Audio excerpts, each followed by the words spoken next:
Welcome back to the Beyond. I was about to say the Beyond the Gates podcast. My word. I don't know that I might be speaking it into existence that we become the official Beyond the Gates podcast. The CBS hires our show. But welcome back to the Who's at the Gates podcast, the unofficial Beyond the Gates podcast.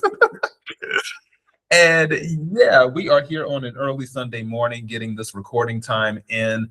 And of course, I have the lovely and enchanting Diana with us. How are you, Diana? Oh, I'm great. I'm ready for you to also speak that into existence. Cut the check, CBS. Cut the check.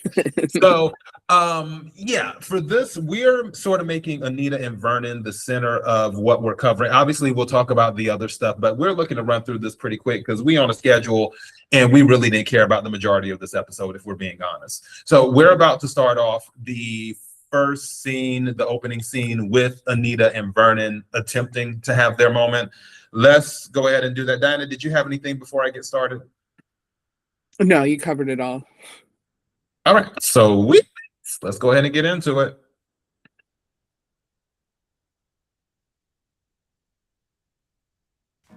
Vernon Dupree, what have you done? Just a few appetizers to help kick off our night. This is too much. Oh, not nearly enough. But if you prefer, I can take it all back. Don't you dare. I want you to remember this night for lots of reasons. You are so smooth. But I didn't get you anything. Well, a goddess just floated down those stairs and chose me all over again. That's my gift. You are exquisite. Think of tonight as you're getting back on the horse. Giddy up. And for your remount, I contacted your stylist and got her to pull a few new pieces. She certainly knows how to dress me, but undressing me has been your special skill. And I picked up everything else myself. Well, you have never gone wrong with the jewelry box. Lastly, I stopped by your favorite lingerie shop. Mine or yours? French lingerie just makes me feel like the most beautiful, desirable woman in the world. Something about that silk against my skin. And the lace. I think we kept that shop in business. Speaking of which, let's get to it. Oh, yes, please.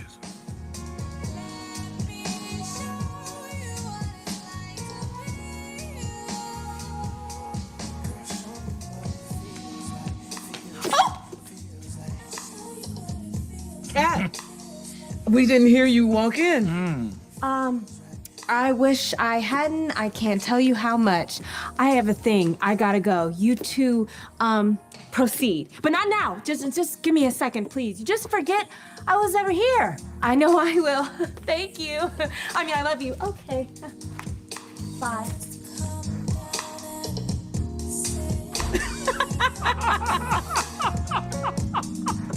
Vanessa, I was gonna call you.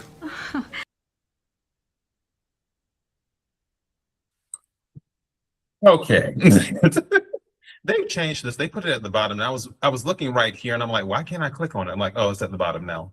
Everyone's making some changes like over these past 48 hours to their websites and apps and stuff. I'm like, what's going on? So trying to get a good shot of them together. Okay, there we go. All right, and I actually might even use this one for the still when I do the thumbnail.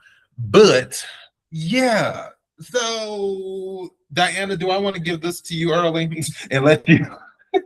Listen, I was scandalized. That's I was almost covering my ears. They were talking dirty to each other. She's like, "Well, you're good at taking things off." Like, I was like, "No, I don't know if I feel comfortable on this, hearing this private conversation." It was a lot. I don't know. What do you think? I think the funny part of when he was saying when you get back on the horse, and then Anita's like, "Giddy up." I was like, "Oh, all right, save a horse, ride a cowboy. Let's do it." For this, I have to say that we love mature love. It is nice, and they're a good looking couple too. Whoever did the casting for them, kudos to them. They're a good looking couple, and it's nice that they've been together all this time and the spark is still there. The crazy thing is my parents just celebrated their anniversary a few days ago, which they've been married for 53 years now. And to be with someone for so long, that takes a lot, because a lot of things can happen over a long period of time. You already know that Vernon and Anita have been together for at least, because I want to say Nicole and Danny are like early 40s, I guess. I don't think they're late 40s. We still need to get to the bottom of that age thing to find out the ages of these characters on the show. But let's just say 40 years minimum. That Vernon and Anita have been married for at least 40 years minimum. That's a lot of years to be married to someone, ups and downs, the fights, the tears, the laughter, the special moments, all of those things. That's a lot of time together. So to still feel the same or even deeper, because there are situations where people get together and they're deeper in love over time too. Because I remember my grandmother had told me one time, you don't always love the person at the beginning when you marry them. She said, but you can fall in love with a person while you're married to them. That can happen for people as well. So, it's a real interesting thing to see them want to express themselves in a sexual way at their age, which is a good thing, is healthy. And it shows that they have a strong physical connection as well as mental and emotional and spiritual connection. So yeah, did you have anything else you wanted to add to that, Diana? Yeah, I think this is probably like the only couple on the show where I see them like there's like teamwork involved, there's trust involved. Because everyone else, low key, there's been some trash moments. I think they're the only steady couple, and I think you're right. It has a lot to say. It's at least 40 years together, and this is where they're at. It is. I hope it stays that way. I really don't want them. I feel like for Christmas, I think it was, or I can't remember, but they're trying to paint Vernon like as this like cheater going behind her back, and like you and I remember, even before we started this, we talked about it, and we're like, there's no way that he's like having an affair or anything. We both guessed it's going to be something where he's like doing this grand gesture for Anita. So again, I hope it stays this way. I hope it doesn't like, listen, if they're both maybe not on the up and up together, I can accept that, but for them to be not in love, I think that would be forced at this point. Yeah. I'm sure it will, because I mean, if we're being completely honest, if there is a storyline where Vernon cheats on Anita, we're pulling up to the CBS lot on set. It's going to be on site. So, yeah, that's what's going to happen. All right, let's go ahead and move on. And we will cover the other scene as well where Martin walks in, because I felt both were very important, especially the one with Martin, and we'll get into that in a minute. But yeah, let's go ahead and go through this one. Okay, we're going to do a still about this. We don't care. So we're going to cover this for one. I'm just waiting for it to, like, let me see if I can get at least a good still. Okay, let's just leave it here. Fine. All right. Jacob is finally breaking down over the whole Derek thing, because Derek's dad made Jacob feel bad, which Jacob was already feeling bad because he doesn't know how to process his grief. Because clearly they don't have a psychiatrist like Nicole on staff over at the police department where Jacob works. So Jacob's doing this stuff. Naomi's doing her best to comfort him, but quiet as is kept. Naomi has her own issues to deal with because she's still processing everything that happened. I just hope they get over it soon, because we're over it for them. Diana, you got it. Yeah, I don't know who I was annoyed by most in all these scenes.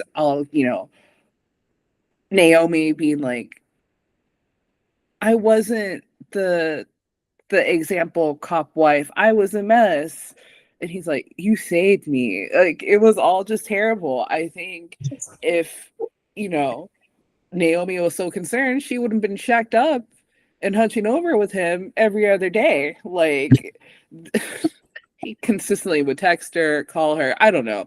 This all, like, it honestly, this whole time that he's been undercover, it's like they've been playing. Like, it's just been this, like, their kids playing a game, like they're playing undercover because they didn't take it seriously, you know. Basically, to really drive that nail in there, what they're doing right now, or what they've been doing, is what Andre and Danny should have been doing for pretend when it comes to the fantasy. I mean, I don't know if they got off on it or what, but it was just like, I put you in danger or whatever. I don't even remember what she said, but I'll just say, yeah, girl, you did put him in danger by trying to get answers and all these secret phone calls. Like, I don't know what game they're playing at, thinking that he was undercover and it was like this big emotional thing. Like, yes, losing your best friend, yeah, I'll accept that as being the big emotional thing. But it was just, I did not care for these scenes at all. All right. Okay. Well, let's go on to the next thing. So that was the intro, and then Joey and Bill, we don't care about that. All right. Let's get to the Hayley and Leslie thing. We'll cover the first scene, like we'll play the first scene, and then we'll tell you about the second scene after the first scene plays. All right. Let's do. Okay. Looks like it's about to fade out.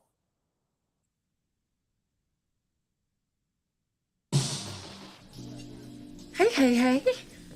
Girl, it's been a long time. Not long enough. So, did you say goodbye to that little friend of yours? Which one? Oh, pretending like you have more. Oh, that little cute girl that you were hanging out with at the Bowman when you and Bill last stayed there? Or was your friendship as temporary as your stay? Lynette left town. And listen, before you apply for the vacancy, let's just skip ahead to you being offended when I say no again. And, we can just move this right along. Bye-bye, be free. Or we can just get a mani-pedi and start this beautiful friendship. Game recognizes game. I see you, Hayley child. Striving. You've got layers beneath those lashes. We are not the same. You're playing the long game. Doing the most to get to where you need to be. Just like me. I'm not playing at anything. You just haven't gotten caught yet.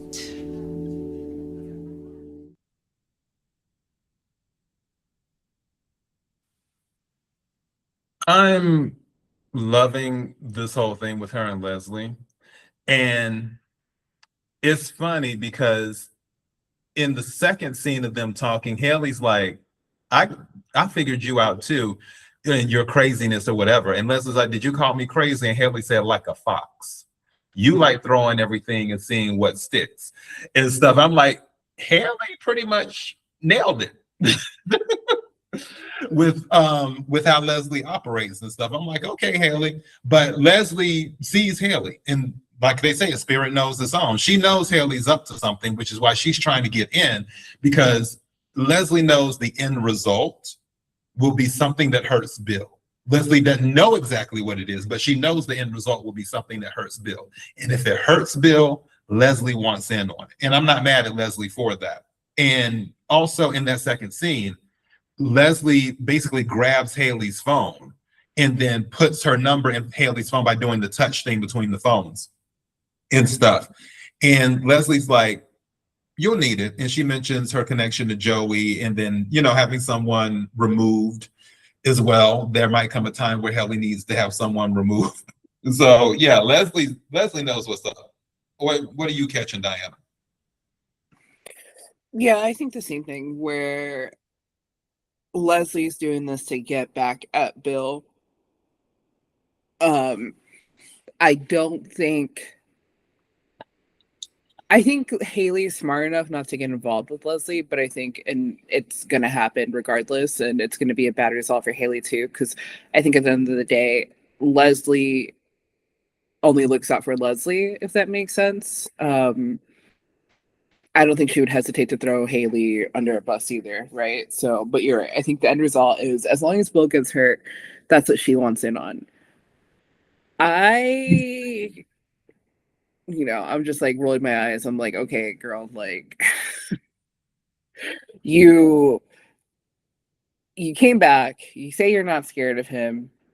I don't know if she can actually touch him without Hayley being involved. So I guess this is her way in, right? Like she's sneaking and plotting to somehow get her look back. But I don't know if this pair works. That's all I'm saying. Like I don't know.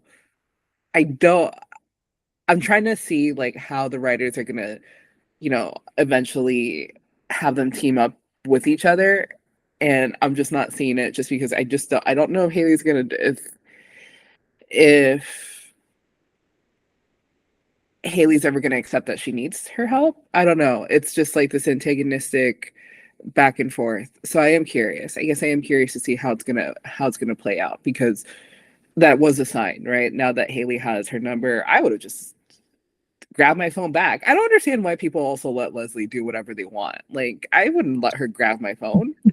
You like, no, get out of here. I'd be like, she's stealing. Kick her out. She's stealing. Waiter, like, server, please. Yeah, I think low key there is something there in the sense of Hayley does feel like, all right, there might be a possibility, but I also believe whenever this connection happens, it will be under desperation, where something goes wrong with Hayley on whatever plan she's doing, and then she calls Leslie as that last resort. I mean, I think it could only be desperation at that point, but I'm so curious at what that point's going to be, right? When she's at the lowest of her low. Yeah, well, we'll have to see. Right. On to the next thing. Let's see what we got here. Okay, Bill and Joey again don't care about that. Martin and Vanessa don't really care about that. Naomi and Jacob don't care about that. Kat talking to Chelsea about what happened. We don't care about that yet. We're about to do the next scene with Vernon and Anita. And let's see is it 10 seconds in? All right. Let's see, that's 11:22. Let's do 17. All right, so it'll be in 5 seconds. Cool. All right, here we go.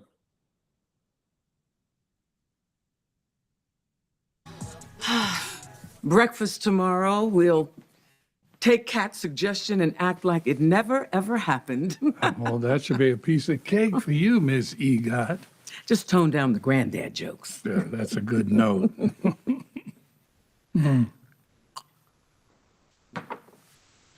Where were we? Oh, I believe we were right here. Oh, not so fast. What? Don't tell me that the mood is gone. Hardly. No, I got a little carried away earlier because you were so doggone intoxicating. But I don't want to rush tonight.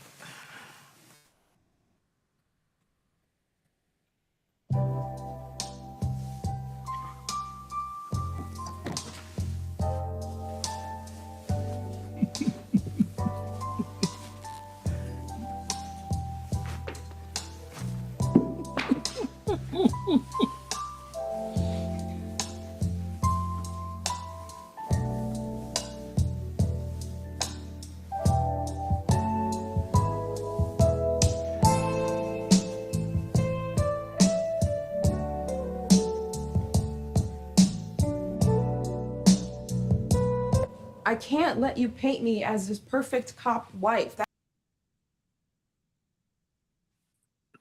Okay, got that mixed up with the other scene. It's like he just had to ruin it with the one scene where I'm like, she's talking garbage.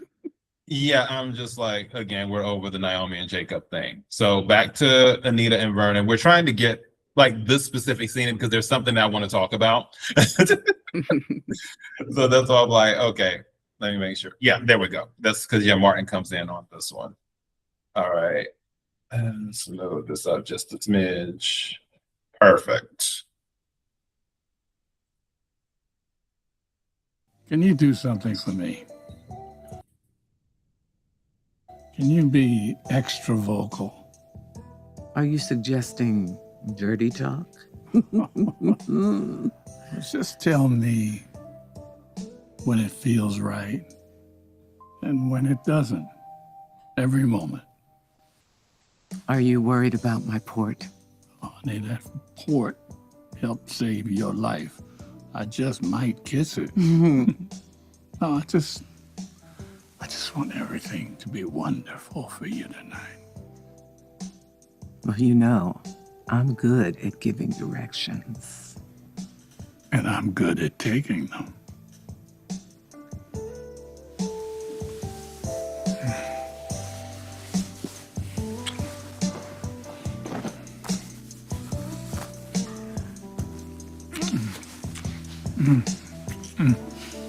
Granddad, you here? Got a call about the fundraiser. Whoa, I'm sorry. I didn't know you were getting busy. I meant to say occupied. Grand, I just stopped by to see how you were doing. But now that I see, not that I was looking, it seems like you're doing well. Very. Sweetheart, I'm gonna head upstairs and I'll be waiting for you when you finish. You're not going anywhere. No, but however, my grandson, now he was just leaving. Weren't you, son? My grands did teach me how to take a hit.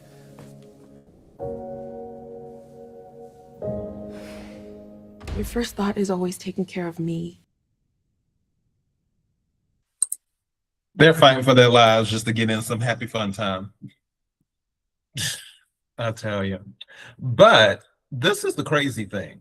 I've watched this episode twice before we started doing our podcast for this one. And I did not catch the part where Vernon was talking about, oh, this is the good scene, sultry and spicy. So we'll leave this on the still. I did not catch the part where Vernon said, I need for you to be more vocal. Like, tell me when it feels good and tell me when it doesn't. I didn't catch that. And that was so sweet. So, yeah, I'm just loving all of this is what I'm doing. And I felt this scene was a lot more spicy when it comes to this. And this is really all we got. They kept it classy. They were like, we're not really going there. We're not about to show them like a Danny and Andre or like a Nicole and F Boy type scene. We're going to keep it mature and sophisticated is what we're doing. So I respect that, even though some people were expecting way more for some reason. But,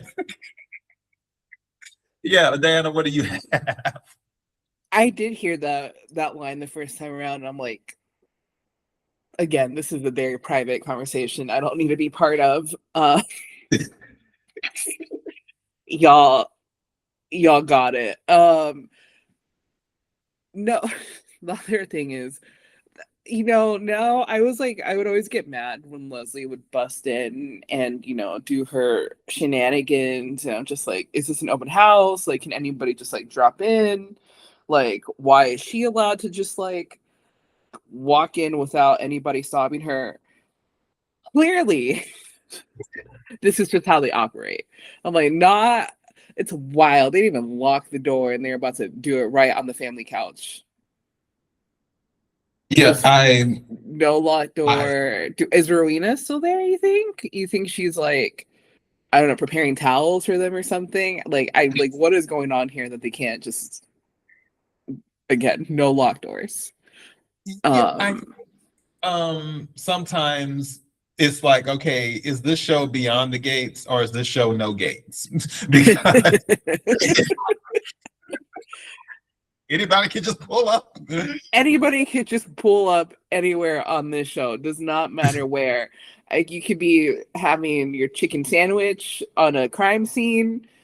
You could just set up your law firm at the local deli or diner, I should say, and you can just walk in on anyone doing it. So yeah, there are no gates on this show. All right. Yeah, Skip, Jacob, and Naomi. Vanessa and Joy, we don't care about that either. Leslie and Hayley again, got that part.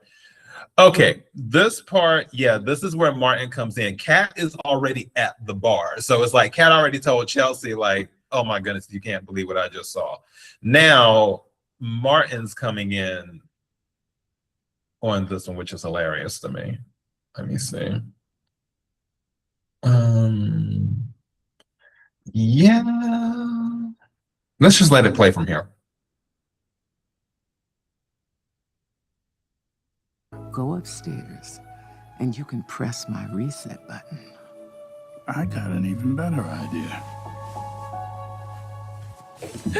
Uh-oh. Dupree Cousins in the house. Martin? I was just at the Grands, and you won't believe what I almost walked in on. Oh, I can. I did the same thing. Got the hell out and came here for several drinks. You too? I can't unsee it. It's not a mystery contest. They were going at it like two kids on prom night. Or Deb and her escort making out at Cotillion. You have no idea. It's been a very busy week for this family.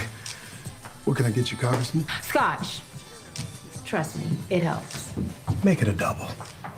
Not today, Satan. Find another table. It's funny that I had to stop it right there.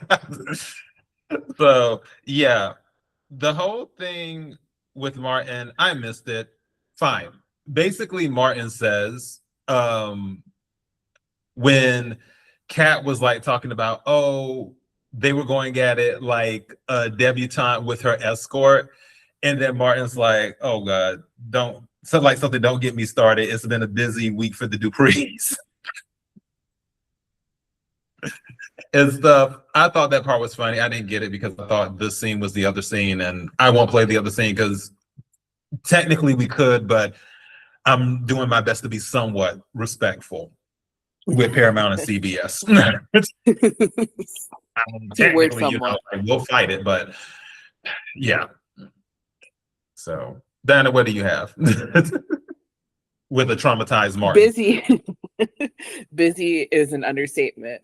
I'll say, I think, correct me if I'm wrong, but, he basically told all of them Tyrell's business, right?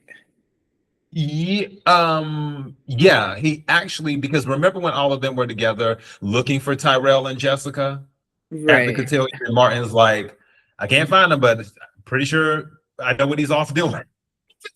Yeah, I think I was just expecting, like a stronger response from them because, again, they just seem so like, well, he did it. And they're like, oh, how great that he was able to do it with someone like Jessica or whatever.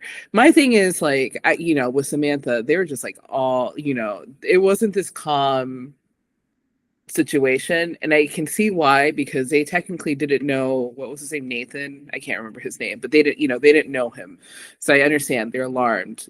All of them know Jessica, they love Jessica, they think she's like, a great person, good head on her shoulder and all that, but to me, I just still can't help but think it's so weird that they're like, it's fine.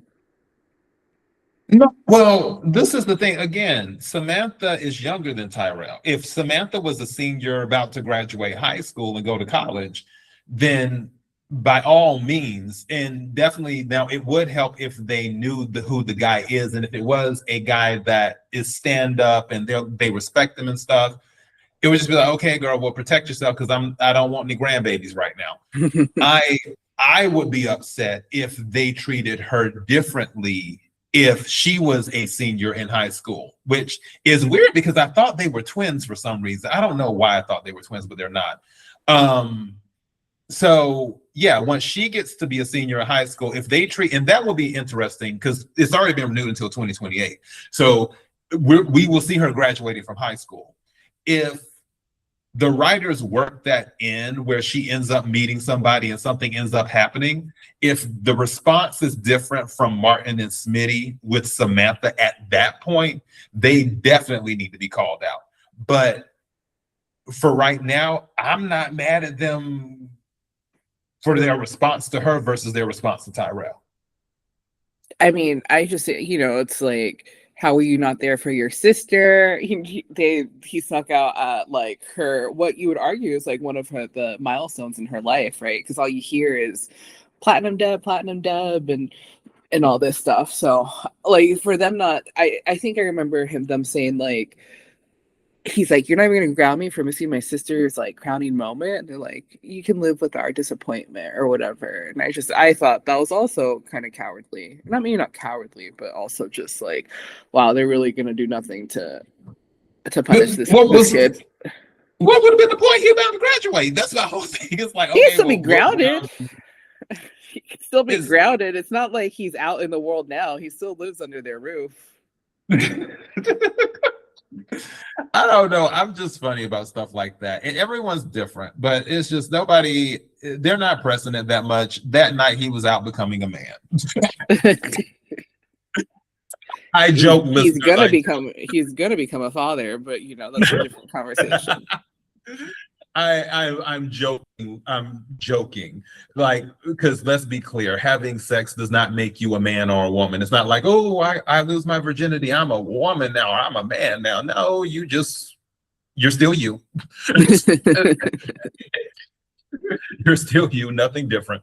So I don't know why people feel like having sex makes them more of whatever their sex is. It's just like, nope. Nothing has really changed. You just had sex. Just like if you've never been to the Golden Corral, like I went to today. If you go to the Golden Corral and you come back out, it doesn't make you more of a man or a woman. You just happen to go to the Golden Corral. That's it. That's so yeah, which the Golden Corral was off the hook yesterday too. I have been in like 20 years. I have been in 20 years. Golden Corral, cut the check because I really want to go to one. Is there even one near me? I don't know, but yeah, there's a few here in Dallas. I was like looking around, and like me and my friend, we went to see Mortal Kombat 2 yesterday, and then it was like, okay, well, do we want to eat there at AMC or do we want to just eat before? Like, let's eat before. So we went to Golden Corral because we had like 2.5 hours before the movie started. I was like, we can use that time to just eat and do that. So we paced ourselves and got about 3 or 4 plates and kept it moving. Yeah. So, all right, let's go ahead and get on to the next thing. Obviously, the whole thing with Bill and Leslie. Bill asked Leslie to leave, and Leslie said the only reason she was leaving is because Hayley asked her, whatever. We'll skip past this little scene of what I was talking about with the Martin and everything. We're skipping Joy and Vanessa. We're skipping Naomi and Jacob because we've already made it clear how we feel about that. Skipping Joy and Vanessa again. And then Hayley and Bill are talking, and I low-key don't care about that. We really wanted to do this more about Anita and Vernon. So let's put this here. And trying to get this. Okay, let's play this here.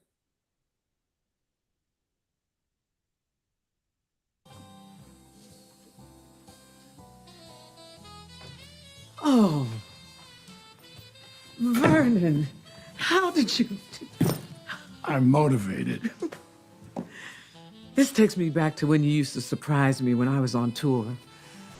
And you'd transform my hotel room into something more like home. Well, if you couldn't come home to me, I had to bring it. Oh, those were magical nights. And days. You mapped out every city so that I could see and taste everything I usually missed. Museums, restaurants. There are many more beautiful, uninterrupted days and nights to come, my love.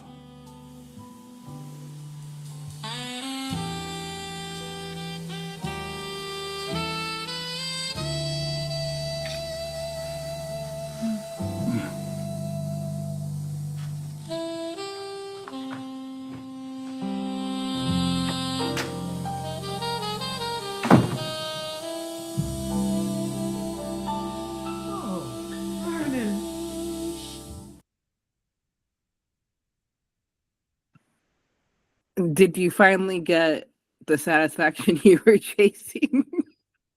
Are you at peace? Are you at peace now that they found their peace? Not really. I'm just kind of like, I can't get it. Hold on, Dan. I'm trying to get a still. There we go. That's what I wanted. The please do not disturb still. Because what I want to do is use this as a steal. I'm trying to combine it where I want to do the one that we first did from the scene of them sitting together on the couch, and then I want to take the one of them kissing passionately, and then I want to take the please do not disturb and do like the 3 of those pictures in the thumbnail. is my grand vision. But also that you have to rent a hotel room when you have that big ass house. Again, we need to, I think I said this in a chat. So I think I said it in the comments either on one of the episodes that we had, or I said it on X under the Who's at the Gates account, which if anyone has X, formerly known as Twitter, Who's at the Gates is our handle on X. But I said Anita and Vernon should have sent out a group text and said, look, we're living our lives. You need to be out living yours. Don't come by the house today. And left it at that. Just lock the doors and pretty much, and just tell everybody stay away. Do not come by. You will get your feelings hurt if you do. That's what. Like I don't really like people popping up anyway. Like I still do it sometimes with people who I know are used to it, maybe. Mm-hmm. But it just I do my best to call sometimes if I have the person's number. If it's like if I'm going back, back home to the deep South and I'm visiting certain people, I don't necessarily have their number per se, but it's a thing of you're on an old country road and people just pull up. It's like, hey, they're like, oh, hey, type thing. It's like, okay, it's whatever. But for this particular neighborhood and for these particular people, everyone has everyone's number, they can call. So I'm looking at it. But what do you have, Diane? I mean, I think overall, lackluster is maybe too harsh of a word, but it seems like everyone's struggling this week, and Anita and Vernon are the only winners here. They battled. It took a while for them to get here to this hotel room, but they got there in the end. Low key, they should have just. I don't understand why. No, I do understand why. We need to buy more Tide, more Febreze. We need to get them their own bedroom set. But yeah, I'm happy for them. How about that? I'm happy. My word. I'm happy they're finally able to get their alone time. All right. Well, on that note, we're going to wrap up this episode because we have another episode we want to record today for the Saturday episode. Just so everyone knows, the Saturday episode is an invitation to the wedding anniversary from hell. Part 1 is already up. Check out that episode. We didn't realize how much fallout was in that whole wedding anniversary dinner thing until we started rewatching the episode. And I rewatched because we covered 45. We're going to cover 46 and 47. I rewatched those and I'm like, wow, a lot of stuff really went on in these episodes, in these 3 episodes. So yeah, don't forget to check those out. And any other episodes that we have up, definitely we appreciate the love, the support, the likes, the comments, all the other jazzy stuff. That's all I have. Dan, do you have anything before we close it on out? May everyone find their Vernon this weekend, or Anita. Well, it's summertime, so people are going to be out in the streets, but find somebody out in the streets. Make sure that that's the first time they're out in the streets. You don't want somebody who in the streets all the time, unless you're fine. People are open to that. I don't judge. Anyways, on that note, we will see you later. Bye.